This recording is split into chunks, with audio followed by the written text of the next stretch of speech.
É isso aí, senhores. Mais um dia de gravação aqui diretamente do podcast da revista Reparação Automotiva. Estou com grandes amigos aqui, figuras ilustres que eu estou tendo o prazer. Teve caras que desmarcou reunião, desmarcou viagem só para estar com a gente aqui. E para mim é um motivo de muita honra. Primeiramente aqui, Carlos Napolitano, meu amigo da Apta Brasil. Carlão, obrigado aí por desmarcar tantas coisas e atender aí o chamado, meu amigo. Eu que agradeço a oportunidade de estar com vocês aí, o pessoal da Reparação, o pessoal da Orion, o Charles, você. E está sempre desenvolvendo matérias para orientar os técnicos, para ajudar o pessoal. Isso é muito importante. Legal.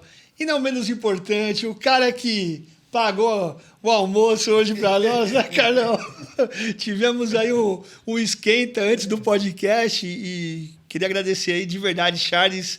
Meu, que honra. Eu sei que tua correria aí tá demais e... Pra te falar a verdade, a honra é minha, é do Carlão de estar aqui com você, de estar participando aqui contigo. E vamos brincar aqui, vamos conversar, colocar assunto para fora. E o mais importante, independente de tudo, é estar aqui com você, estar acrescentando e engrandecer a nossa área, né? Boa, boa, boa. Você sabe que quando eu conheci um pouco sobre câmbio automático, né? Eu tive a oportunidade de ir nos eventos da Apta Brasil, né? E eu lembro que eu fui estudar sobre câmbio automático em 2017, 2018, porque até então eu falava, cara, o que está acontecendo, né? E aí você começa a ver os sinais, né? Quais são os sinais, né? A tua esposa já não quer mais carro de câmbio manual, ela quer carro de câmbio automático. E aí eu comecei a perceber que isso era um mercado extremamente promissor.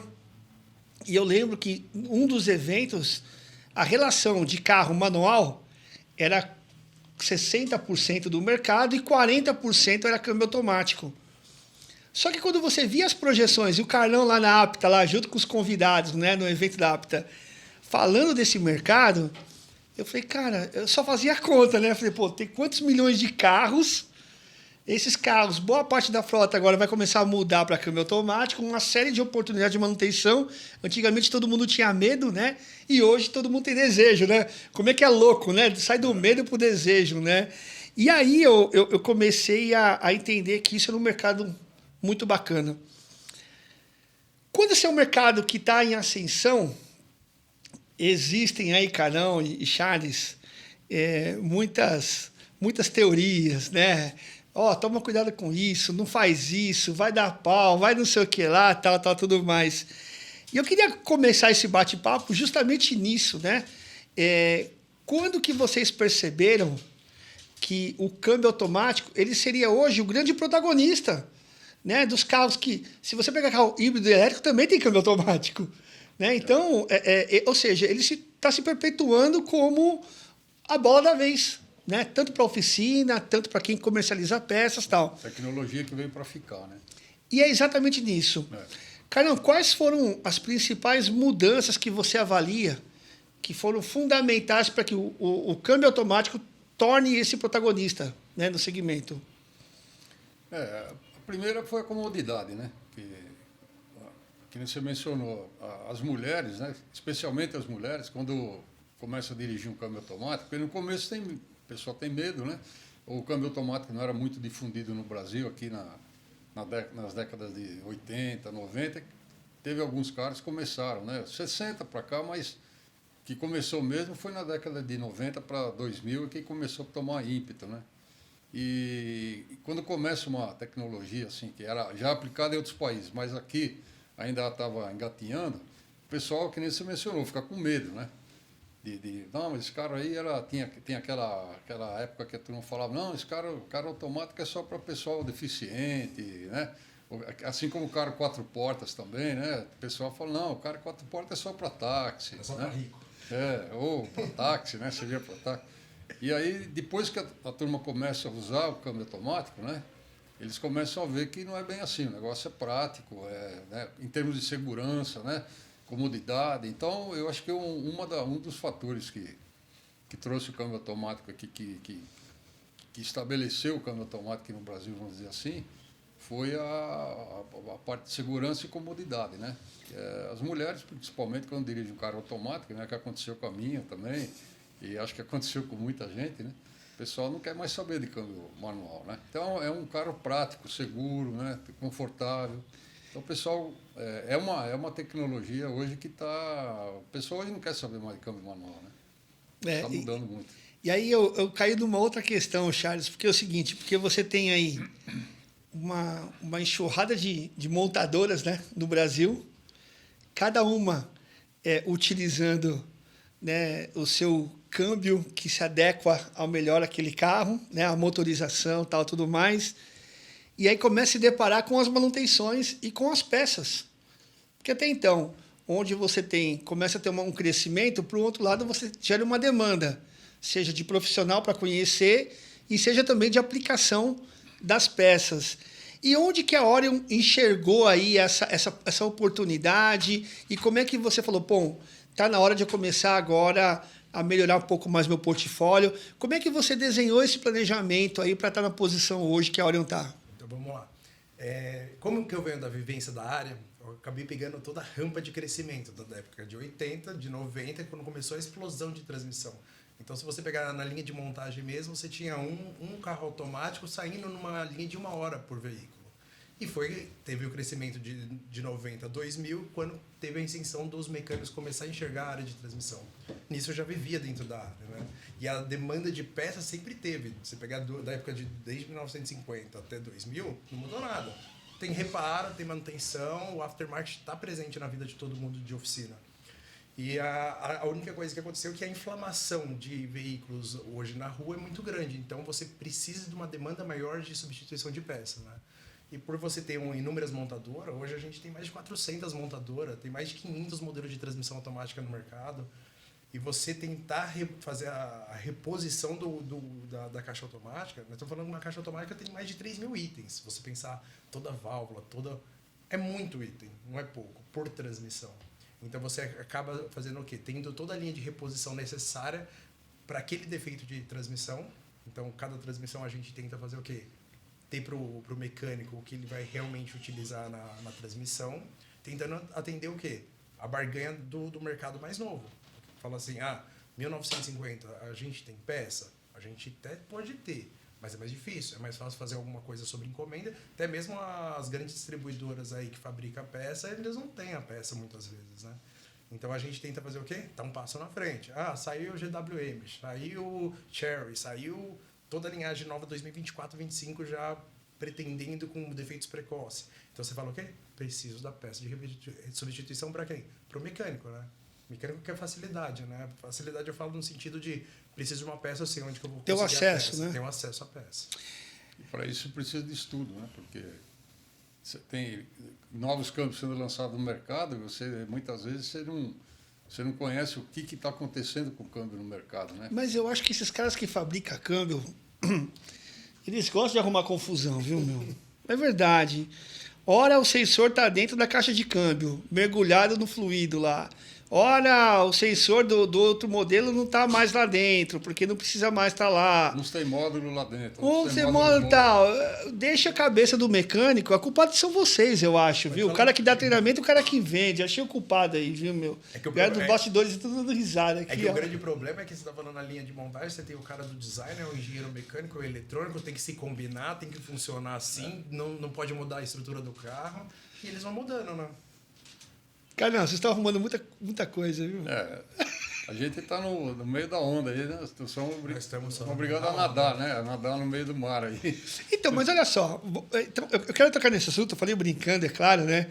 Mas uma das coisas que eu fico pensando é o seguinte, a atualização tem que ser constante, então. Porque você pega lá um câmbio DSG, um câmbio, seja lá o que for... Qualquer transmissão. Vou te falar a verdade, assim, pega nós dois como um exemplo. Carlão precisa desenvolver um manual, precisa ter a transmissão, precisa saber desmontar, precisa saber montar, precisa saber para que serve. E eu preciso saber da peça que está lá, o que precisa trocar, que peça que está quebrando, que peça está dando problema. Nós estamos no mesmo sentido. Se a gente não se antecipar nos modelos modernos, nos carros mais novos, que a necessidade do mercado é o quê? A tecnologia. Está onde? Está para os carros mais novos. Então, mas isso daí eu acho que tem um pouco a ver com a parte de homologação do carro que vem para o Brasil, né? Porque você tem lá o Proconv que ele estipula, né? A quantidade de emissões, a quantidade de ruído, crash test, uma série de coisas, né? E aí, quando vem para cá, eu não sei se a nossa legislação ela é mais branda do que a legislação americana, europeia, ou se a nossa legislação ela é muito mais severa, que daí a impressão que dá é o seguinte: você pega um modelo de carro que está aqui, né? Como eu estava falando do Cruze lá, né? Você pega o modelo do Cruze que roda aqui e esse modelo que roda lá fora, né, parece que você fala, pô, beleza, o câmbio veio dos Estados Unidos. Você fala, pô, beleza, né?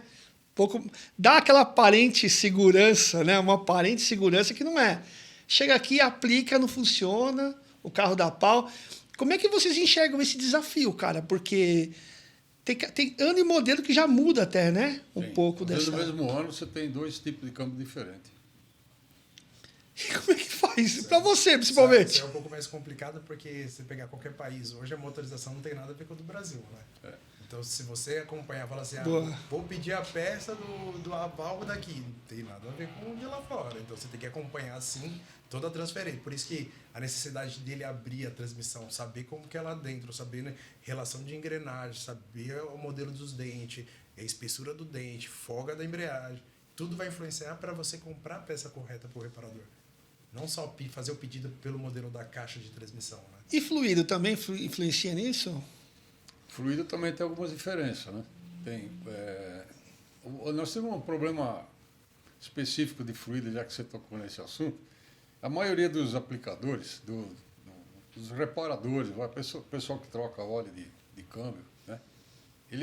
Como eles estão acostumados a trocar óleo de câmbio, óleo de motor, o óleo de câmbio ele é um processo mais especializado, né? Então, muita gente tem resistência quando você fala para usar o fluido recomendado pela fábrica. O pessoal, não precisa, tem muitos óleos aí que servem, né? Então, a gente tem esse problema. Eu sei que a gente vai falar um pouquinho do problema do reparador, né? Mas a gente tem esse problema também, né? Tem uma certa resistência à inovação, né? O pessoal procurar informação para saber o que aplicar, né? Por exemplo, você tem a linha Toyota. O fluido recomendado é um só. Né? Para essa linha nova de 2015 em diante, que é CVT, você tem que ter um fluido recomendado pela fábrica e eles pedem para usar somente o fluido deles. Qualquer outro fluido pode danificar a transmissão, aí já envolve garantia, envolve uma porção de coisa. Fluido da Honda, a mesma coisa, né? Usar o HCF2, que é o recomendado, né? Ele é produzido por uma empresa japonesa hoje, mas só aí você já vê que o pessoal tem resistência a usar o fluido. Ele quer sempre usar o mais barato. O reparador ele tem esse problema de querer sempre baratear para o cliente. E no câmbio automático isso aí vira uma armadilha. Né? Então a gente tem um monte de problema, tanto com treinamento quanto peça. Então, e aí eu tenho uma pergunta para você, Charles, que o cara não estava explicando aqui, eu estava pensando.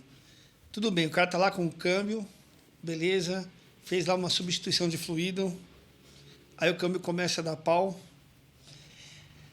e começa aí a atacar o seu mercado, porque daí atacar no bom sentido, né? Você precisa fornecer. A culpa pode ser da peça ou de alguma outra coisa, ou pior, tem uma outra coisa também. Pô, o câmbio funcionou até com 70, 80 mil. Fui lá, troquei, comprei a peça, não durou 20 mil.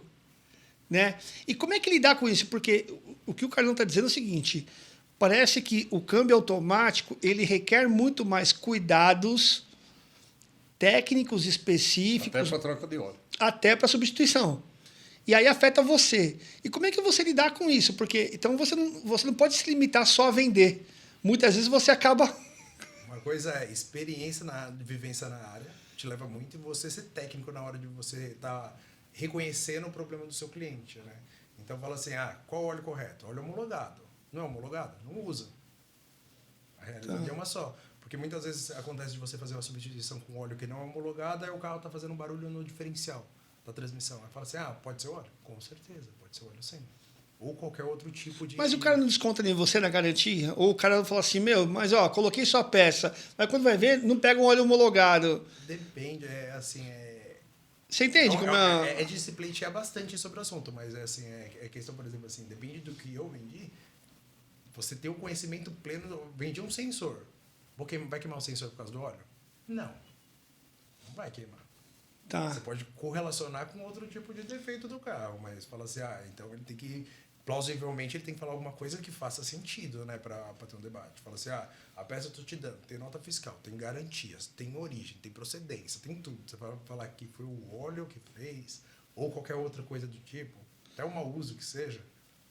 Então você consegue, a minha pergunta, então, deixando até um pouco mais clara, é a seguinte, você consegue saber se aquilo que o cara está falando para você, ou seja, procede isso daqui. Tipo assim, fui lá e troquei um sensor. E aproveitei e fiz a substituição do fluido lá. Né? Troquei o sensor, identifiquei, apareceu lá no scanner e tal. Aí ele trocou, coloquei o óleo, o fluido, e aí coloquei o sensor lá da Orion, que distribui. Aí o carro começa a dar pau. Né? E aí eu falo assim, olha... Começou a dar pau depois que eu substituí. Que é a grande... O pessoal coloca muito isso, né? Tipo, eu troquei a lâmpada do farol e queimou a luz de ré, né? Então, tem muitas essas coisas. Então, esse diagnóstico, ele é possível ser feito também para poder ajudar o cara, amigão, o que você tá falando não... Então, parcial, por exemplo. Vou te dar um exemplo bem claro. Deu sensor de saída numa transmissão e troquei o óleo em conjunto. Troquei o sensor e continuou dando, por exemplo, o sensor. O problema é no sensor, no óleo ou o problema é na transmissão? Você tem 3 vertentes. Primeiro, você tem que saber se você consegue ou não testar o sensor. Tem que olhar na exibição de dados como está os eixos de saída e de entrada. Pode acontecer que o carro está patinando lá dentro, está dando o sensor de saída porque o carro está quebrado lá por dentro.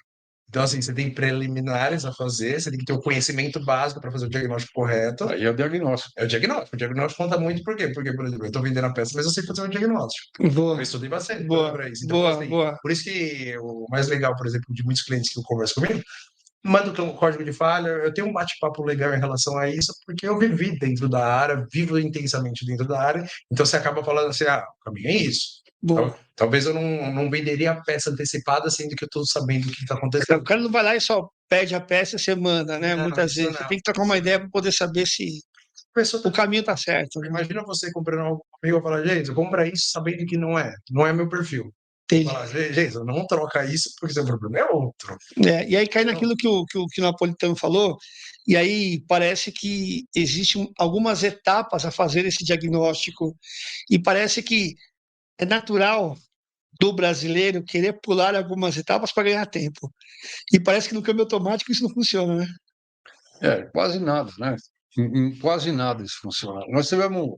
Esses dias eu participei de um simpósio lá com o pessoal dos Estados Unidos, da Transtar, e surgiu o assunto, o que está acontecendo muito no Brasil hoje, e na parte de manutenção, é o seguinte: não tem muito carro CVT hoje, né? Transmissão continuamente variável. Acontece muito, normalmente a recomendação é troca a cada 40 mil quilômetros, no máximo, óleo, as montadoras estão recomendando, né? Acontece muito hoje, o que está acontecendo? O cliente passa muito desse ponto, aí, vai trocar com 80, 90 mil quilômetros. Aí, a correia, ela já chegou num estado já de deterioração, que ela não está suportando mais o esforço dela, porque ela tem a tendência a patinar e quebra. Aí o camarada vai e troca o óleo. Então o dono do carro vai e troca o óleo na oficina. Simplesmente isso, é trocar óleo e filtro. Troca o óleo e filtro, daí 15 dias, um mês, o carro volta no guincho com a correia quebrada. Então, eu perguntei para o pessoal dos Estados Unidos lá, como é que vocês estão lidando com esse assunto? Porque ele falou que isso está acontecendo lá. E a gente sabe que isso acontece aqui também. Aí o cara com 80, 90 mil quebrando. Até antes. Aí ele falei, como é que vocês lidam com isso aí? Aí eles falaram, olha, o que nós estamos fazendo hoje aqui é não trocando simplesmente o óleo. Nós avisamos o cliente que a gente vai fazer uma avaliação do estado da correia. Aí, se ele concordar, vai ter uma mão de obra envolvida nisso, né? O que ele faz? O camarada tira o cárter, tira o corpo de válvula e pela abertura do corpo de válvula, com auxílio de um boroscópio, uma lanterna ou visualmente, diretamente, ele vê o estado lateral da correia. Ele examina os elementos da correia e das polias. Se a correia estiver indicando que está com muito desgaste, eles nem trocam o óleo. Eles avisam o pessoal, falam, olha, o proprietário fala, olha, infelizmente a troca de óleo não vai resolver o seu problema. Porque às vezes o camarada percebe alguma diferença no carro e ele acha que a troca de óleo vai resolver, né? E nem com o óleo original não resolve, porque é desgaste mecânico. Sim. Aí, o que eles estão fazendo? Então, que é o que a gente recomenda hoje o técnico, as oficinas fazerem. Remover, informar o cliente, falar, olha, tem um custo envolvido aí, eu vou examinar se a tua correia aceita, porque senão, se o camarada simplesmente, o técnico troca o óleo e volta libera o carro, daí o carro volta daí 15, 20 dias com a correia quebrada, o cara vai falar que foi por causa da troca de óleo. Aí ele vai arrumar encrenca, né? Vai tanto deixar o cliente descontente, quanto o técnico vai tomar prejuízo. Então, o que eles estão fazendo lá nos Estados Unidos? Eles examinam agora, dependendo da quilometragem, se a oficina não conhece o cliente, a primeira vez que ele apareceu, a quilometragem do carro é relativamente alta. Eles fazem um exame da correia, tira o corpo de válvula e examina o estado da correia. Conforme for, eles nem mexem. Coloca lá, cobra só mão de obra de diagnóstico e libera o carro. O Charles, eu tava aqui pensando naquilo que o Napolitano está falando agora sobre a questão do diagnóstico, né? Sempre, na minha opinião, toda vez que é pulada alguma etapa ou o diagnóstico é impreciso, a forma mais rápida de tentar resolver um problema é o seguinte: quem tem a peça do carro X PTO, empresta para mim para eu poder fazer o teste. A gente sempre vê isso nas rodas aí, né? Se está certo ou se não está certo, aí é uma outra história. Mas a gente sabe que há esse costume de um ajudar o outro, de um querer, ó, troca isso daqui, ou de dar uma dica, ou de dar tudo mais, né? E eu percebo que na hora da dica também é complicado porque o cara dá uma dica, não faz o diagnóstico correto e compra peças e passa orçamentos, muitas vezes para o dono do carro de maneira errônea, né? Tipo, o cara tá, ó, vai gastar 100, de repente o cara vem com orçamento de 200, né? O dobro. Por quê? Porque a culpa foi da peça, né? E como é que você se posiciona dessa forma, né? Porque eu entendo que, eu sei que você já dá suporte, eu sei que você ajuda, mas como ir além disso? Porque é o seguinte, se o cara faz, desculpa, cagada lá na ponta, o cara vai querer trocar a peça com você de novo. Ah, não, tá aqui sua peça. Sabe, vai voltar de novo para alguém, né? Alguém vai pagar essa conta, né? Essa briga acontece. Como é que você analisa isso? Quais são os melhores caminhos para se resolver isso da maneira mais branda? Porque o carro já está quebrado, já deu, né? Melhor caminho é você ter informação. Você estudar e ter informação em conjunto, né? Porque ele vai pedir a peça errada? Vai. Vai pedir outra errada? Vai. Vai passar o orçamento para o cliente final? Vai. Porque acho que talvez um pouco de preguiça para alguns não, alguns são até curiosos mesmo, mas muita gente pula a etapa que fala assim, chegou o carro na oficina, vou trocar o óleo. Meu, faz o diagnóstico antes de trocar o óleo, vê se Questão pode de cultura, né? cultural. Então, Nós pular. temos uma questão cultural aqui no Brasil. Então, você pulou o processo, você vai erroneamente não acertar. Por quê? Porque você não fez o diagnóstico, porque você não olhou a peça que realmente precisa, porque você não testou a peça, porque você está pedindo uma peça porque você está achando que é porque alguém falou num grupo. Mas o cara fala o seguinte, pô, mas já troquei tudo, a única coisa que falaram é o conversor de torque, vai. E que é uma das peças que nós percebemos que também tem um valor agregado alto, né? Você concorda que às vezes acontece um desespero? Acontece o desespero, fala assim, meu, já fiz tudo, não sei o que é, estão falando que é o conversor. Vai lá e entra o conversor, também não é. Mas ele não fez o diagnóstico para saber se está realmente no conversor. Você tem muito teste hoje na transmissão, muito. Existem inúmeras marcas de aparelho de diagnóstico. Não vou falar que são todos precisos, mas assim, todos te dão caminhos para você fazer um bom diagnóstico, né? Talvez O pessoal não investe nem em equipamento e nem em treinamento. Então, o que vai sofrer com isso? O diagnóstico. Anda muito em conjunto, tem que fazer treinamento, tem que acompanhar o que está acontecendo, porque fica muito fácil. Não que seja não seja errado, né? Ah, pediu a informação, o outro deu, mas deu porque aconteceu daquele jeito com ele. Vai acontecer com todos os carros? Eu Não. já vi casos assim, desculpa só. Sim. Camarada troca um monte de peça no carro e o problema é o módulo, o programa corrompido, né? Com a Só, bateria, né? só que Que nem você falou uma vez. ou a bateria pode ter queimado, dar um problema no módulo, né? O módulo perdeu a programação, perdeu uma parte do programa. Aí o que acontece? O técnico troca um monte de coisa primeiro e depois, por último, ele vai chegar no módulo, né? Então, o que que é isso aí? Falha de diagnóstico. Porque antes de você mexer, você tem que ter já aproximadamente uma certeza de onde está o problema, né? O que que é diagnóstico? É buscar a causa raiz do problema, né? Não o efeito, né? A É, causa, né? é a causa final, né? O que que causou o problema. Então, às vezes o pessoal troca uma peça, mas a causa do problema continua no câmbio. Isso não é só para câmbio, lógico que vale, né? Para motor, qualquer outra coisa. Mas o pessoal, a falha hoje é diagnóstico. O técnico brasileiro hoje, não vamos dizer em geral, mas uma grande parte deles tem preguiça de pensar. Eles preferem viver de dicas, né? Então liga para um, liga para outro, oh, já peguei esse problema, não pegou, tal, né? Porque é mais fácil, né? É um caminho mais fácil. Só que nem sempre funciona, né? O... E com essa quantidade de peças que tem aí, né? Para câmbio automático, como é que funciona? A qualidade, você percebeu que ela melhorou, piorou? A impressão que dá, uma vez eu vi uma live do Napolitano falando que tem câmbios novos dando problemas, né? Acho que nós até fizemos, né? Câmbios novos, problemas antigos, né? E aí, e aí a gente começa a ver o seguinte: o que está acontecendo?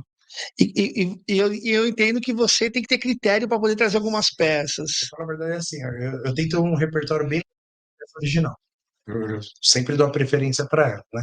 E depois todas as outras marcas de reposição, tentando sempre estar numa primeira linha em todas as marcas. Existe delay em algumas marcas, vou falar delay para não falar que. Fala assim, o anel de uma marca não, velho, pô, mas não tem o que fazer. É o material que eles fabricam, não. Vou te falar até que depois, antes da pandemia era até melhor. Depois da pandemia, a escassez de muita fábrica fechar, muitos distribuidores fechar, a alteração do Da material, qualidade. independente da marca, se é americana, chinesa, qualquer um, assim, caiu. Fala sinceridade, que caiu. E aí você fala assim, é por marca? Não. Falando generalizado todas as marcas, né? E aí a gente tem uma gama de defasagem do que? Das peças que não tem substituição no mercado. Não tem, não vende. O distribuidor saiu o K120, preciso de uma polia e uma corrente. O distribuidor original não vende. Então, você vai comprar isso numa concessionária, vamos falar que custa, sei lá, 20, 30 mil. O negócio é caro na concessionária. Então você acaba, fala assim, a gente que distribui ela aqui como importador, a gente não tem como comprar em nenhuma origem. A oficina precisa da peça. O carro tá quebrado lá, Tá pô. quebrado. Ele está falando de uma Corolla Cross, Tô de falando carro um novo. Corolla Altis novo, Tô falando, 2000, eu dei um exemplo novo. 2020 em diante, 2019. Aí eu te faço uma repergunta. Se o distribuidor não vende, se eu não consigo comprar, você como cliente final, você vai ficar desesperado e você como oficina, você vai fazer o quê? A fábrica recomenda a troca da caixa completa. Pronto. A solução Se o cara está na correta, garantia, solução correta, garantia ou sem garantia, seria as trocas da caixa. se o E aí cara a gente não entra no Brasil, né? se o cara está na garantia, vai bem. Se não está na garantia, A garantia sou eu. você vai pagar um câmbio desse mais de 100 mil. Aí você é obrigado a ir para um mercado. A nossa diretora aqui tá até desgostosa, não quer mais nem Tem um comprar carro. Toyota. Tava aqui toda empolgada nos bastidores aqui, desistiu do carro, né, meu? Aí você pega alguns carros. Nós estamos falando do Corolla ainda que ainda roda seus 30, 40, 50 mil. Agora você pega os Cherry mesmo, aí os Azira. Sim, Tem sim. carro com 5 mil dando problema. É 5 mil. 5 mil quilômetros. Esses Meu Deus. 1.0 turbo novo aí, 5 mil. Aí você fala assim, vou comprar uma caixa usada para colocar. Mas você está falando que a nova dando 5 mil, você vai fazer o que para usar? Colocou 6 por meia dúzia? Nem. Vai rodar mais 5 mil. E aí você é obrigado a cair numa nova, numa concessionária mesmo. Mas a nova, ela já vem com supostamente Mesma coisa. a mesma coisa. Tá trocando 6 por meia dúzia também. É, a mesma caixa. É a mesma caixa, não. É complicado. Aí, por exemplo, qual a defasagem que tem hoje, por exemplo, na reposição? Não tem a peça para reposição. Não tem peça nova para reposição. Eu estou te falando alguns modelos específicos que você não tem o modelo da Os carros mais novos que você tem lá, quanto é? A peça cobre, que é de 2020 para trás? 2020? Não, tem até 2024 Tem? já. Até 2025 que você vai sair, já tem. Você pega Mas tem peça que você não consegue. Não, tem peça que você não tem. Estou dando um exemplo do K120. Você pode até trazer uma transmissão nova de fora e torcer que a motorização e relação internamente bata com a do Brasil. É. Aí você Porque tem pode. isso também. Tem. Aí é uma possibilidade. Mas, por exemplo, eu sou vendedor de peça. Minha empresa, eu vou desmontar uma caixa nova, vou tirar a peça e falar, Jason, pega essa peça aqui dessa caixa. Você vai falar, não é nova. É canibalismo. Entende que Canibalismo. Ele vai desabilitar uma outra caixa. Né? Não, que ele poderia ganhar. Ele comprou para isso, né? Afinal de contas, né? mercado. Na parte principalmente desses modelos mais novos, né? E dos antigos também. Se você pega carro antigo, ele estava brincando naquela hora do Ômega, pega a peça de Ômega para arrumar, de Opala para arrumar. É que eu acho que é o seguinte, como tem demanda, né? Antigamente os carros automáticos não era tão representativo no mercado, né? É. E agora quando todo carro, seja 1.0, 1.4, 1.3, 1. Não sei lá, turbo, nananana, tudo hoje, né? Eu ouvi até dizer que parece que agora 100% dos carros das montadoras, né, que fornecem para o Brasil, predominantemente são todos automáticos e os câmbios manuais seriam como se fossem os antigos PCDs. Exato. Né? Então, ou seja, eu quero manual. Inverteu o cenário, né? Então, ou seja... É o que é nos Estados Unidos hoje, né? Já era muitos anos atrás, né? O Brasil está se tornando isso em termos de frota, né? De veículos. Isso aí, isso aí. Bom, senhores, que bate-papo interessante, bacana, que aula aí, né, meu? Eu queria ouvir de vocês aí o seguinte, né? E aí eu vou fazer uma perguntinha meio capciosa aí para vocês. Eu não posso deixar, né? Não posso perder a oportunidade. Carlão, qual que é a principal cagada que você já viu? E você fala assim, cara, não faça isso, senão você vai quebrar, você vai por um caminho que não é legal. Ninguém tem coragem de fazer essas perguntas, né, meu? Ó, o que você já fez de cagada, né, meu? Mas porque eu tô com dois caras experientes aqui. Se eu não tivesse essa oportunidade de poder falar, amigão, eu já vi muita história, eu já vi muita gente, né? Então, qual que é aquela cagada que você fala, cara, não faça isso, porque se você fizer, tomar esse caminho, você vai ter uma vida um pouco mais difícil aí. São vários, né? Mas eu acho que uma das mais marcantes, assim, que o técnico tem aquela tendência, a gente sabe que não é legal, é colocar uma transmissão de desmanche no carro. Porque já aconteceu o caso, esses dias mesmo, para trás, nós tivemos um caso, o pessoal chegou lá com uma spin na oficina, colocar um outro câmbio, né? Porque ele foi fazer o orçamento do câmbio dele, que ficava caro. Caro, Sim. relativamente, né? E aí ele achou que um câmbio de desmanche ia ser mais barato. Então ele comprou um câmbio de desmanche, que era idêntico, né? Visualmente, né? E muito mais barato, custava menos que a metade do preço do reparo do dele. E resolveu colocar e pediu para o mecânico colocar, né? E o mecânico sabia, falou, isso aí é uma loteria, né? Pode ser que ele esteja Caixa de melhor, Pandora, né? porque se ele for cobrar para abrir e ver como é que está, ele faz o dele mesmo, né? Exatamente. Vai gastar peça, vai gastar tempo, mão de obra. Aí ele resolveu colocar, né? E adivinha, né? Não deu outra. Ele tirou de uma spin que era 1.4 e passou para 1.8, né? Aí o câmbio é idêntico, né? É o que nós estávamos conversando lá hoje, que o câmbio aparentemente é idêntico, só que colocou a relação de marcha, não batia, aí começou a gerar problema de velocidade com o cara, acender a luz e tal. Aí o cara voltou lá, teve que desmontar, tirar tudo fora, abrir o câmbio para ver qual era o problema, no fim acabou ficando mais caro, né? Isso quando o técnico não faz isso, porque isso aí o cliente assumiu, mas o técnico, muitas vezes, corre esse risco. Ele mesmo faz essa opção. Ou ele assume esse risco, né? Ele está assumindo o risco, né? Que nem a gente costuma brincar nos cursos lá, o cara está assumindo o gorila, né? Ele tá abraçando o gorila lá, né? E quando o gorila sente afeição pelo mecânico, aí acabou, né? Aí já era. Aí apaixonou, acabou, né? O pior é que até algumas concessionárias hoje fazem isso. Não duvido, eu não duvido. Infelizmente. E o grande problema tá que, por exemplo, a concessionária troca a transmissão. a etiqueta foi com outra transmissão. Descarta a outra transmissão e se você depender da seguradora, fala, quero o número da transmissão. Já era, Ah, consegue, já era, consegue. já era, já era. Esse é um problema, assim, uma das principais Causas frequentes aí que você. defecadas, Isso, defecadas, né, que umas cagadas aí que acontecem. e a gente até assusta, porque o próprio mecânico é que oferece essa opção pro Ou dono. seja, o cara tira o mico que tá lá no cara e E coloca aqui, né? passa para ele, né? Passa Meu a ser Deus, dele a criança, né? meu Então Deus. a gente sempre fala no treinamento, fala, pessoal, não façam isso. Não dê essa opção para o cliente, porque você vai gastar, você vai perder mais tempo, todo o teu lucro você vai gastar nesse tempo perdido e o cliente não vai ficar satisfeito, né? Ele vai acabar entendendo que você fez gambiarra com o carro dele. Nossa. Essa é uma, né? Essa é uma. Não, legal. Se deixar aqui, eu vou fazer só as principais, né? Os top 10 aí, né, meu? Ô Charles, é lógico, eu deixei a parte mais difícil pro Carlão, né? Para falar sobre Ah, mas ele os também. principais erros, né? Não, mas eu queria fazer uma outra. Estamos relacionados. Eu queria fazer uma outra pergunta. E qual é a dica de ouro? Qual que é aquela coisa que você fala assim, meu, eu já peguei case do cara, sei lá, vou usar um exemplo aqui. Puta, o cara comprava comigo X mil reais, passou os anos, esse cara hoje é um cara que ele participa, ele compra, ele faz, porque esse cara, ele cresceu, ele amadureceu, né? Ele prosperou, né? Então, por um lado, o Carlão falou do que não fazer, né?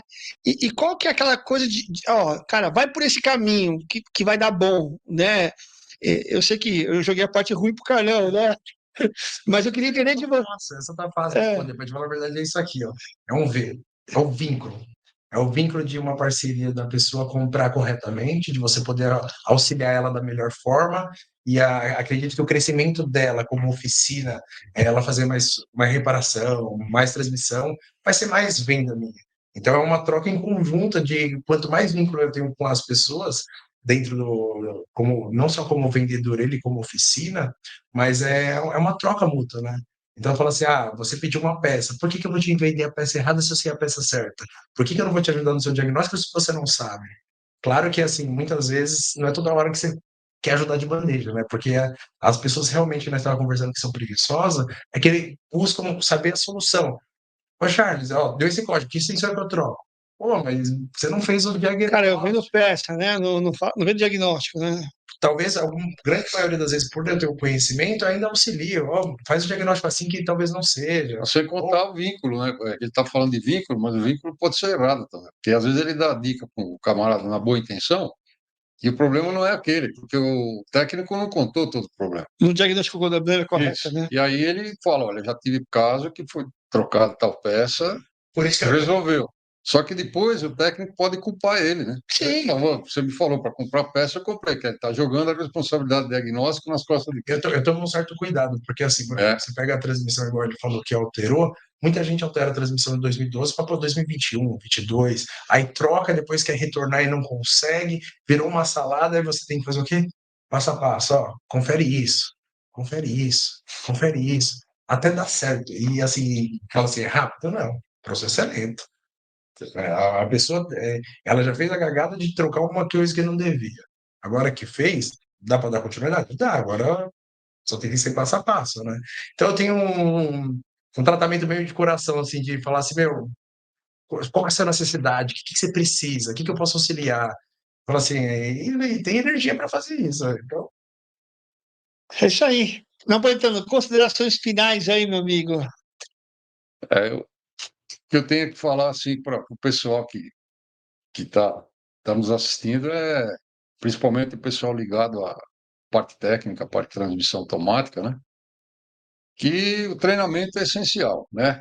Eu podia estar com uma empresa, vamos dizer assim, de uma reparadora de câmbio automático, estaria bem melhor a situação, vamos dizer assim, financeira, né? Mas eu optei por treinamento porque a gente gosta de treinamento, gosta de ver o técnico aprender as coisas e contribui para o progresso, né, do país, do progresso do próprio técnico, da família, das coisas. Então a gente tem essa vocação, né, de treinamento. E a gente percebe hoje que o técnico ele gosta de viver muito de dicas, né? É mais fácil ele pedir orientação de alguém, pedir auxílio de alguém, do que ele mesmo estudar. Então, o que eu deixo aí registrado para a turma é que façam treinamento, se sacrifiquem um pouquinho, né? Vamos, Sim, entre sim. aspas aí. Ou invistam, né? Nessa É, vai ficar, porque é invistam, né? um investimento, porque muitas vezes não pode deixar oficina, não tem ninguém, né, na oficina, mas a gente vê muito técnico lá que fecha a oficina às vezes, para poder Sim, vir por isso. se instruir e aprender, né? Então, o diagnóstico é um negócio muito importante, né? E principalmente em caixa automática, porque é que nem o Charles falou, tem milhares de itens, né, dentro de uma caixa, e cada um deles tem, se falhar, tem um certo resultado, né? Vamos dizer assim. Então, o técnico ele tem que se especializar. Se ele quiser se especializar, tem que investir em treinamento, né? Isso é uma constante. Eu não sei se você, eu que vou passar esse treinamento a ele, né? Porque a gente já está há muitos anos 200 anos brincando, velho, brincando. nesse mercado. É, Mas outros virão, né? Se Deus quiser, né? O importante é investir em treinamento e estar sempre a par das coisas, né? A gente tá sempre desenvolvendo aí manuais novos, procurando ver o que está correndo no mercado, conta com a ajuda do pessoal também de peças aí, do Charles, outros pessoais aí que trabalham com nesse ramo, para saber o que está acontecendo, né? No campo.